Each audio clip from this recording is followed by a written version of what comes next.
Sa sobrang pagsiselos ni boss kay Cyrus kaya naman nagdahilan siya na nagugutom siya kaya naman kumain muna sila ni Sekim. Habang kumakain nga sila, sinabi ni Sekim kay boss na hindi ganong sitwasyon ang gusto niya at pagtatanong niya kay boss na bakit lagi na lang siyang iniistopo sa tuwing kasama niya itong si Cyrus.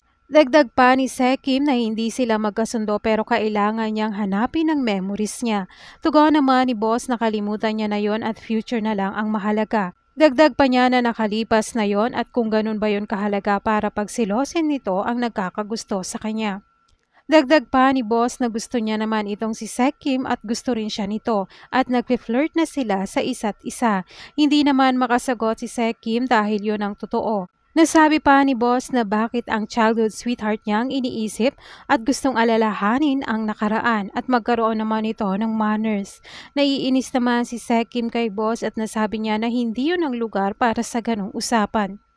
Nang hinatid na ni boss itong si Sekim, sinabi niya na gwapo siya, matalinong mayaman at napaka-competent na tao at huwag siyang i-reject at pakasalan na siya. Dagdag pa niya na iba ito sa nakaraan na niyaya niya rin si Sekim na pakasalan at ginawa niya yon dahil ayaw niyang mag-resign ito pero ngayon ay seryoso na siya at mag-date na sila. Tugon naman ni Sekim na hindi yon ang tama. Pagtatanong naman ni boss na bakit ayaw siyang i-date. Sinabi naman ni Sekim na nasabi lang ito ni boss dahil sa selos at ayaw niya magpatalo at ayaw niya ng ganong relasyon. Kaya sinabi ni Sekim na sa susunod na lang sila at mag-usap at nagpaalam na ito.